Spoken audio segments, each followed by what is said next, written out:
Welcome back to the Gun Dungeon. Another reloading and rambling here for you. Still cranking on some of these 30 super carries. But you know, when I sat down to reload these, I got thinking a little bit about how awesome this little round would be in a pistol caliber carbine. And you know, kind of what spurred that thought was how awesome the 327 Magnum is in a pistol caliber carbine. If you've not seen the ballistics on that thing, they come alive in a pistol caliber carbine and do really well. So I was kind of curious maybe how this would do in, say, like a Ruger PC9 or something like that. Probably do pretty good in my opinion. But on that topic, I see a lot of comments on forums and stuff. That's where a lot of my material comes from, because I read a lot on forums. If you're not a member of the highroad.org, do yourself a favor and go join up. A lot of good information, a lot of good guys on there. But I see pistol caliber carbines, it's one of those, you either love them or you hate them type deals. And a lot of the people that hate them often say, well, what really use is it? So I thought I'd just talk about it a little bit and maybe get your all's opinions on what you thought about them. But in my opinion, they have a lot of perks, you know, especially in just cheap, fun shooting. That's one of the huge perks of a pistol caliber carbine, in my opinion. Matter of fact, I have a couple of them, and they're chambered in cheap pistol rounds, 9mm. You know, it's a very cheap round to shoot.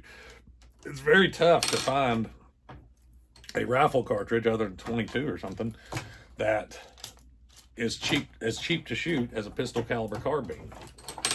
So the cheaper I can shoot, the funner it is for some reason. Don't know why that is. I get to shoot more and feel like I'm not really burning up my bank account so bad. So cheap shooting.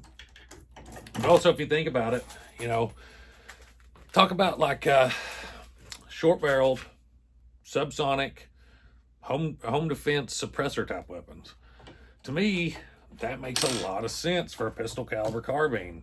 You know, most pistol rounds, semi-automatic ones especially, most of them are right on that verge of subsonic, supersonic, like 45 ACP, all going to be subsonic, 147 grain 9mm, probably going to be subsonic in short barrels. Get out of there. And here's the perk. I know somebody's going to say, oh, 300 Blackout fits that bill. It does, don't get me wrong. But there's very limited bullet selections that will reliably expand in subsonic 30 cal. You got the Sub X, a couple Lehigh options, stuff like that, but they're not very cheap either. Now, when you roll to a pistol caliber carbine, essentially all those bullets are designed to expand at those velocities. Probably going to expand a little more because they're pistol bullets and you're shooting them out of a longer than a pistol barrel. So you're getting a little more velocity than they're typically designed to expand at. So you're going to get, I'm not going to say more reliable expansion, because like I said, there are some options in 30 or 300 Blackout that reliably expand at those velocities, but you don't have a lot of options. And like I said, with a pistol caliber carbine, you get all the options because they're all designed to expand at those velocities. So that's one perk to think about there too. And you know, when it comes to rifles, full-length rifles and stuff, I think they're awesome for introducing new shooters as well, because they get to shoot a lot. They're generally no to low recoil, very little recoil. They're fun to shoot, as I said earlier, but a new shooter is going to really have fun being able to just blast through a lot of ammo, not be spending a whole lot of money doing so, and not be eating a bunch of recoil. Same could be said for an AR-15, but like I said, 5.56 is more expensive than 9mm. And then we can roll into some of the larger pistol caliber carbines, like say some of the lever actions that are chambered for the larger revolver rounds, like 44 Magnum, even 357 Magnum, very capable of taking game. So a 357 Magnum lever action, it brings you the cheap shooting ability with 38 special, plus you can load some hot rod 170 grain 357 Magnums in them. 158 grains, whatever, and have a very capable deer cartridge.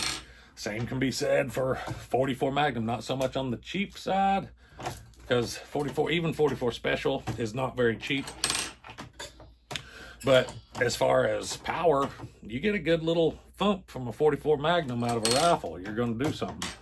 454 Casole. Now we start talking 460 Smith & Wesson, 500 Smith & Wesson. You got some good straight wall options there for the states that require that for hunting. You know, that's, you start getting up into those, you've got some oomph behind you. Don't underestimate how stout one of those can be out of a rifle length barrel, especially. That's nothing you're going to be shooting 300-400 yards a game with or anything, but up close, definitely going to get the job done. Another consideration that I've often thought about is ban states. Like, say you got states that you can't have semi-automatic weapons or mag capacity restrictions. Well, those magazine restrictions typically are limited to box removable magazines, not so much in a tubular magazine. So 357 Magnum, 38 Special, there we go. That's actually a very viable home defense weapon, in my opinion, if you are so restricted. So, like I said, there's several options where pistol caliber carbines have roles, and you know, there's more that I'm missing. I know there is, and I want to hear your all's thoughts on them down below, so maybe I get some more insight as well. But you know, I hate it whenever the gun community starts turning on itself. And it's like, oh, that's the answer to a question that was never asked, or that's useless, or whatever. Everything has a use. Everything has a role. Everything has something that it's particularly good at, or, you know, some are just kind of good at a lot of things. Some are just really good at a few things. But everything has its role, and the more options that we have, the better. I'll never understand why we would ever want less options available to us and people like us. The more the better. I mean, just like this little old 30 Super Carry here, God, that round got so much hate. Still does, still gets a lot of hate, but I like it. I see its merits. If you don't, that's fine. That's why we have options. I don't want everybody to carry 30 Super Carry. I don't want everybody to be restricted to 9mm. I don't want everybody restricted to 10mm, even though it would make you more of a man if that's all you had. But you know, I'm just kidding on that. But you know, you get my point here. Everything has a role. If you can find a use for it, cool. And even if that use is just, it's fun, it's cool, I want to buy it, to have, to shoot, just to enjoy it, that is perfectly viable. That is a 100% justifiable reason to have, own, and purchase something. Well, live once, guys. You can't take it with you. Enjoy it. So, that is my reloading and rambling for today. I hope you enjoyed the video. If you did, don't forget to hit like and subscribe, and let me know your thoughts on the matter down below. Till next time, guys, stay tuned.